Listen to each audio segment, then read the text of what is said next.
Amigos de Manual para Enamorarse, bienvenidos a este segundo episodio del podcast Sanando las Heridas. Yo tengo una pregunta, Gustavo, que quisiera saber cuál es esa herida, la más profunda, esa herida que es la que más nos duele tanto a hombres como a mujeres. A ver, todas las heridas duelen, pero yo creo que la herida más peligrosa es la que no se reconoce. ¿Verdad? La herida que siento los síntomas de que algo no está bien, pero no sé qué es.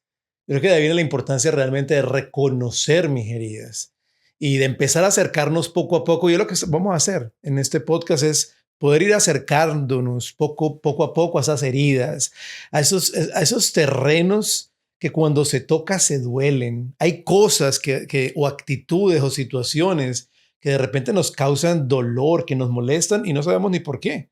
Entonces yo diría que la herida más peligrosa es la que no reconozco. Ahora, cuando nos vamos acercando en ese terreno a Irán, hay que tener mucho cuidado porque es un proceso que requiere paciencia. A veces queremos como gratificación inmediata, todo ya mismo, Harry Potter, magia, ¿verdad? Como que ya me sana la herida, se sanó. No, es un proceso. Es un proceso en el que me voy sanando poco a poco, en la medida que voy confiando. O sea, no es tan fácil acercarse a heridas. No es como que yo como terapista, por ejemplo, que llega la persona y se sienta. Yo no espero que en la primera, en la segunda o en la tercera terapia la persona ya me cuente su vida entera. O sea, la persona requiere un proceso de confianza, de saber que está en un lugar seguro en el cual va a abrir cosas que están muy ocultas, que no había querido mostrar, ¿verdad? Que no había querido decirle a nadie y las voy a abrir y sé que va a doler. Pero cuando sé que estoy en un terreno de confianza, lo hago. Empiezo a mostrar esas heridas. Tú como terapeuta, Gustavo, cuando la persona llega a una cita por primera vez, obviamente si llega es porque tiene una herida, Uh-huh. y cómo se empieza, qué es lo primero que se habla, por dónde se va, qué se dice. Yo sé que habrá gente muy abierta, habrá otra más cerrada, pero Uh-huh. cómo saber de qué es esto, es esto. Mira, lo primero que normalmente hacemos es primero ver los síntomas. O sea, ¿cuál es la razón por la que llegas a terapia? O sea, ¿qué te tiene aquí? O sea, si después de 20 años, 25 años, 30 años que has cargado con esto, no se lo has dicho a nadie, no se lo has contado a nadie, has hecho todo lo posible para vivir el día a día, ¿qué fue ese límite que te trajo en este momento a terapia y por qué tienes que buscar una ayuda? Esa es una parte, los síntomas. Otro muy importante es su historia. O sea, empezamos hablando, o sea, cuéntame tu historia. Y cuéntame tu historia desde niños porque, eh, a ver, algo que me gusta a mí en el proceso de sanación de heridas es revisar lo que es el desarrollo psicosexual de la persona, ¿verdad? Por ejemplo, cosas que uno va adquiriendo mientras va creciendo. Por ejemplo, desde el momento de la concepción hasta los 2 años es el momento que la criatura empieza a desarrollar la seguridad, la confianza, confío en alguien. O sea, tengo 1 año, 2 años, lloro porque tengo hambre y sé que mamá o sé que papá me van a traer un tetero. Entonces voy desarrollando esa confianza. Me hice caca y me molesta esto en los pañales y lloro y sé que papá y mamá o uno de los dos va a responder a esta necesidad. Entonces desarrollo esa confianza. Cuando no se me dio esa confianza o no se llenó esa necesidad, puede ser que haya una herida de desconfianza. No confío, ¿verdad? No confío. Me cuesta confiar en las personas. El segundo nivel, por ejemplo, que es de los 3 a los 6 años, es la identificación de género, que no tiene que ver nada pues con ideología de género, no, es identificar eh, la bendición de yo como niño o tú como niña en la relación con mamá, que es mujer, y papá, que es hombre. Mira eso tan bonito, pero a ver, de la concepción hasta los 2 años, la relación más importante que tú tengas es con mamá, ¿verdad? Porque ella es la que te da de comer y Claro. todo, y es muy importante esa relación. Pero de los 3 a los 6 años, en esa bendición de tu género es con papá. Yo no sé si tú sabías, pero quien decide el género biológico de un niño es el hombre. ¿Tú sabías eso? No, no, no. Claro, porque los cromosomas del hombre son XY, la mujer son XX. Por eso, quien define biológicamente el sexo del niño es el papá. Y eso pasa en el momento de la concepción. Ahora, imagínate, en el proceso de desarrollo psicosexual es el hombre quien después va a afirmar ese género en la relación, en la forma en que se relaciona con su niño o con su niña. Entonces, claro, por eso es tan importante esa relación de papá. Por eso estamos viendo una generación tan herida, por esa falta de paternidad, ya sea porque papá se fue o ya sea porque papá estuvo presente, pero realmente era un padre ausente en el hogar. O ya sea porque papá me juzgaba constantemente. Entonces, de cierta forma, ese momento en que mi género debió haber sido bendecido, no lo fue. Debió haber sido afirmado, no lo fue. Yo me imagino, estás hablando y me imagino un zigzag. Por eso es que la generación está como un zigzag, Yeah. porque cada vez estamos como más Ujú, heridos de lo que estás diciendo y eso de 3 a 5, ujú, uy, yo creo que ahí es donde, ojo, yo hablo solo con lo que he visto a lo largo de mis 32 años de edad, mm, que papá capaz no está, que está ausente, o que ujú. papá hizo esto, o más agresivo, porque él también obviamente tiene heridas, entonces Claro. eso es lo que refleja. No, y después vamos a ver el terreno de lo que es eh, ya la aceptación, ¿no? Ya busco una aceptación, una validación, una afirmación, un sentido de pertenencia con mis peers, con mis iguales, ¿verdad? Que esto llega hasta los 12 años. Ahora imagínate un niño entre los 9, 8 o 10, 11 años que a veces llega a un colegio y es víctima de bullying en un momento de su historia que es tan importante pertenecer, que yo necesito saber que hago parte de algo. Entonces, cuando no tengo eso que se me debió haber dado, entonces se puede generar también una herida. Ya después viene la época de exploración sexual, que no quiere decir que voy a explorar sexualmente con nadie, sino que exploro ya mi masculinidad con el sexo opuesto en mi relación como amigo, como amiga, cómo se trata, qué se siente. O sea, el cuerpo empieza a cambiar. En el hombre, por ejemplo, la testosterona se da el doble, 50% más de testosterona. Entonces, es algo que dentro de mí biológicamente me está impulsando a la otra persona. Y son periodos que se tienen que vivir sanamente en un ambiente adecuado para poder decir, mira, yo soy una persona sana. Pero realmente pues no venimos de una sociedad sana, no venimos de una sociedad muy buena. Entonces por eso es bueno empezar a identificar heridas. En qué momento de mi vida pude haber sido herido? O sea, y hay heridas tipo A y hay heridas tipo B. ¿Qué es una herida tipo A? Es una herida tipo ausencia. ¿Qué quiere decir eso? Que no tuve algo que debía haber tenido, que era fundamental en mi desarrollo, pero no se me dio. O sea, tuve que haber tenido el amor de papá Mm. en un momento específico de mi vida y no lo tuve. Entonces es una herida de ausencia, no se me dio algo. Seguridad, amor, ¿verdad? Cuando vengo de un hogar violento, que a toda hora hay pelea, o sea, todos se van creando heridas. Y hay heridas tipo B, que sería del inglés bad, es algo malo que me pasó, que me hicieron algo que no debieron de haberme hecho. Cuando hay un abuso sexual, un abuso físico, violencia también en el hogar, o sea, ya, Psicológico. exactamente, y eso ya es una herida tipo B. Y en trauma, porque en psicología pues no hablamos mucho de herida, hablamos más bien de trauma. En trauma se habla de trauma con T grande, que sería cuando te pasó algo terrible, como dice la Sociedad de Psiquiatría de los Estados Unidos, o sea, un evento que realmente te dio una Un choque. carga emocional Sí. muy fuerte. Y hay trauma con T pequeña y es las diferentes situaciones de la vida, ¿verdad? Porque nos morimos porque nos quitan el oxígeno de una o nos morimos porque nos van quitando el oxígeno de a poquitos.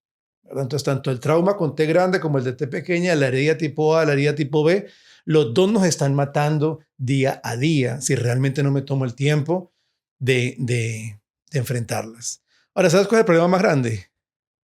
No. Que el Me cerebro de toca. nosotros pues no quiere que suframos.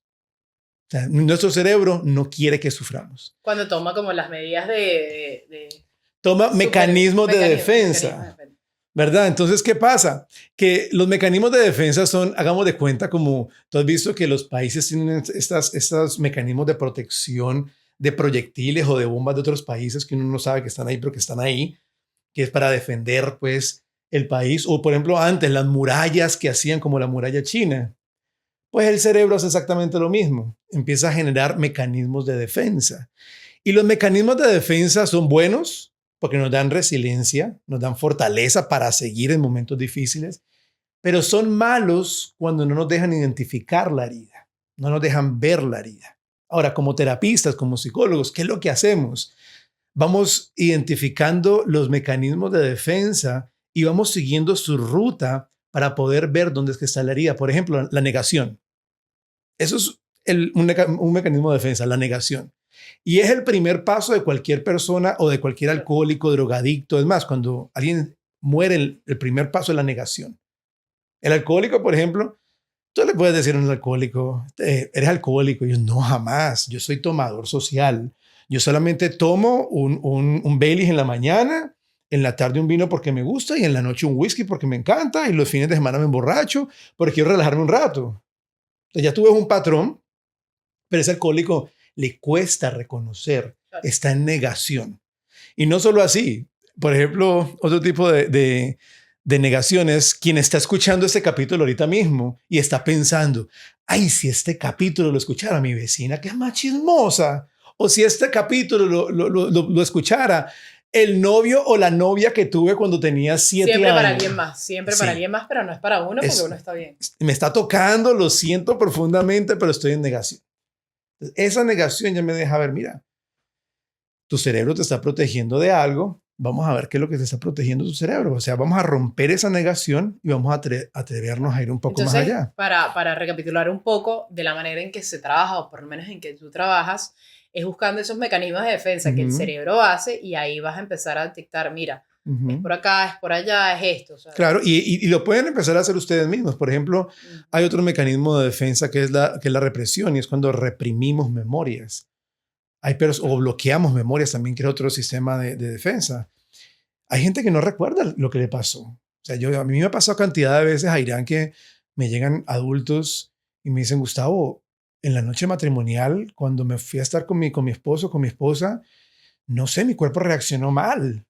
No me gusta que me toque por aquí o por acá o esto y lo otro. Y empezamos a hacer un proceso de sanación, empezamos a sanar memorias y terminamos dándonos cuenta que hubo un abuso, que la persona había olvidado. Ahora, hay una forma para también reconocer este mecanismo de defensa y es que analicemos y profundicemos en aquellas situaciones, en aquellas cosas, personas que nos hacen sentir incómodos sin razón ninguna, ¿verdad? Yo no sé si a ti te ha Sí. pasado, pero a No, veces, ahorita que lo estás diciendo, estaba buscando a la persona. no, porque a veces llega gente que no, Sí. como que la actitud de esa persona me molesta y no sé por qué. Es extraño. Pueden ser dos cosas. Puede ser proyección, que estoy proyectando en esa persona las cosas que no me gustan de mí, o proyectando en esa persona alguien que me hirió a mí personalmente. Por ejemplo, un ejemplo. eh, yo no fui abusado sexualmente, pero fui molestado por alguien cuando estaba muy pequeño. Y bueno, ni tan pequeño, tenía como 8 años, 9 años. Y por mucho tiempo a mí me costaba, eh, por ejemplo, que un hombre me abrazara, un señor o alguien que le da un abrazo a uno. A mí como que me molestaba, especialmente si eran mayores como de 30 años. Y yo como que no entendía por qué. Y un día, eso no fue en psicología, fue en una adoración al Santísimo. El Señor me molesta, el Señor me muestra un momento en el que alguien intentó molestarme. Gracias a Dios yo alcancé a soltarme y a salir corriendo.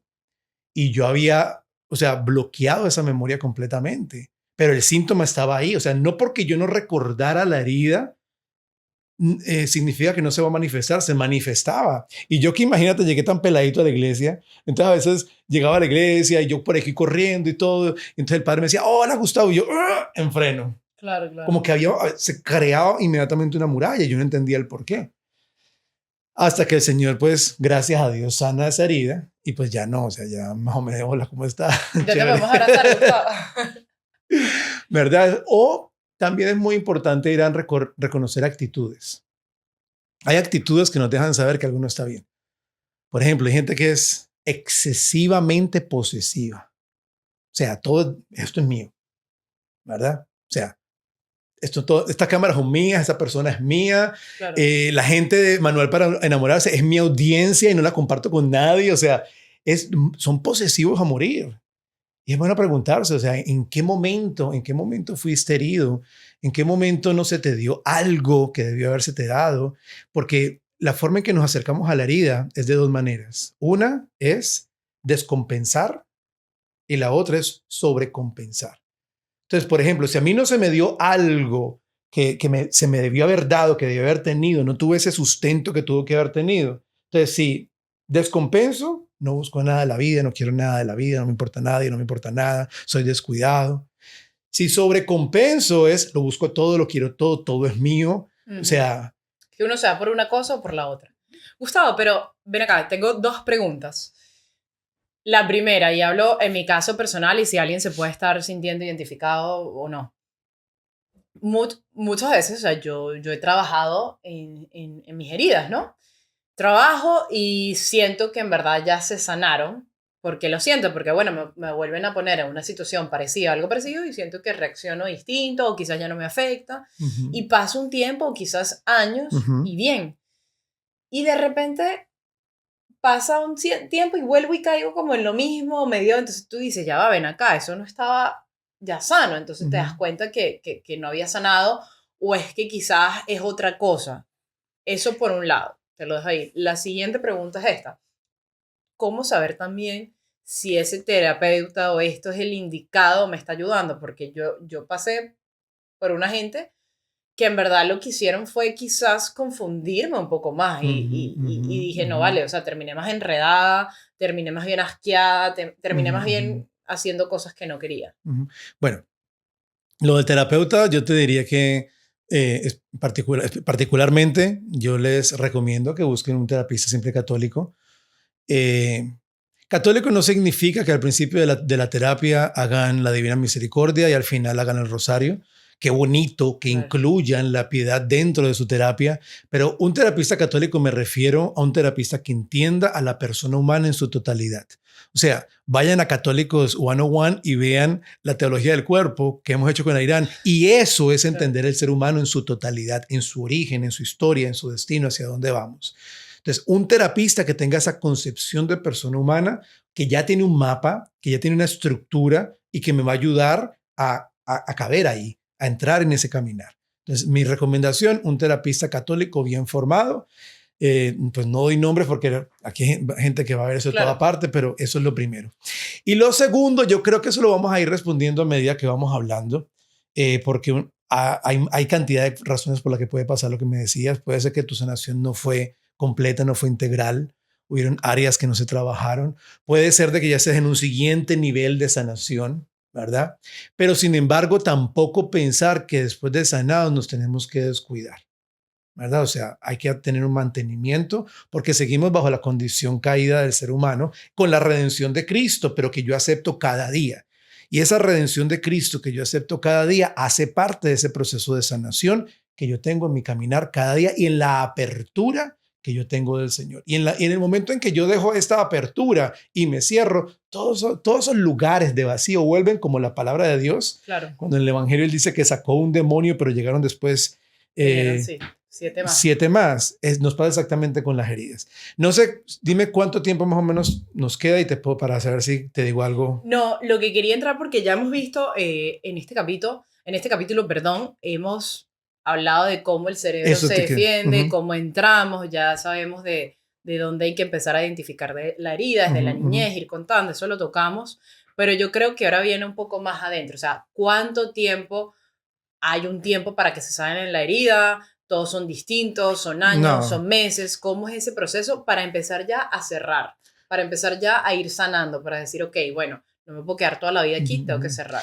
Yo creo que el proceso de cada persona es completamente único, ¿verdad? O sea, cada uno de nosotros es único, es irreemplazable, así que no puedo simplemente crear un molde y ponérselo a cada persona. O sea, en la psicología y especialmente en la neurociencia, sabemos qué pasa en el cerebro y tenemos métodos para trabajar. Por ejemplo, ¿qué pasa en el cerebro? Mira, se hizo un estudio con un grupo de personas que estuvieron en la guerra de Vietnam y que tenían un post-traumatic stress disorder, Mm, un desorden postraumático por haber estado en guerra. Y lo que se hizo fue que a todos se les puso una tecnología para poder medir los movimientos cerebrales y se les metió en unas máquinas y empezaron a recordarles las historias de lo que había pasado. Y descubrieron algo bien interesante, Irán, y es que cuando empezaban a contar la historia y a recordar el trauma, el área del, haz de cuenta que este es el cerebro. ¿No? Bueno, Es más, dicen que es del mismo tamaño. Está como grande. Ok. Cuando empezaron a ver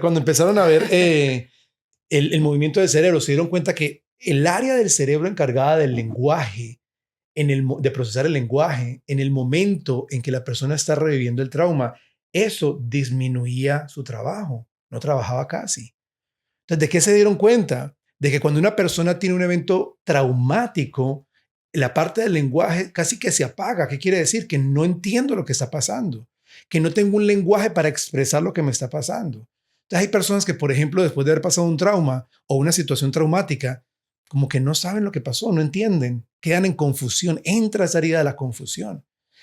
Pero además descubrieron algo más, y es que el área del cerebro encargada de procesar imágenes nuevas, esa área aumentaba su trabajo en el momento que se recordaba el trauma. ¿Qué quiere decir eso? Que la persona, cada que tenía un detonante o recordaba el trauma, lo vivía como si lo estuviera viviendo nuevamente totalmente. Wow. O sea que la persona, después de tener un evento postraumático en el cerebro, queda como atrapada en ese momentico. Es como que queda en un limbo y esa información no se procesa, como que no sale de ahí. Ahora, ¿qué pasa? Que digamos que este es el cerebro. Entonces, esta parte de acá es la corteza prefrontal, que es la parte de raciocinio, pensamiento, ideas. Si abrimos esa parte del cerebro, aquí nos encontramos lo que es el sistema límbico, que es donde proceso todas las emociones, sentimientos, todo. Si abrimos esa parte de acá, aquí nos encontramos la amígdala. La amígdala es como el detector de humo. Si hay peligro, se enciende. ¿Qué pasa? Que el tálamo, inmediatamente, cuando se prende esto, entonces manda información a dos partes. Una a la amígdala y la otra a la corteza prefrontal.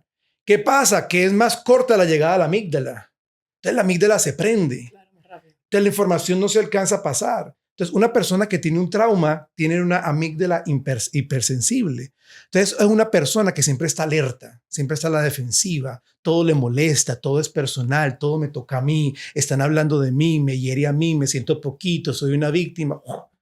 Y es porque tiene una amígdala hipersensible. Además, tener una amígdala hipersensible hace que tu cerebro cree más hormonas de estrés, ¿verdad? Cortisol, adrenalina.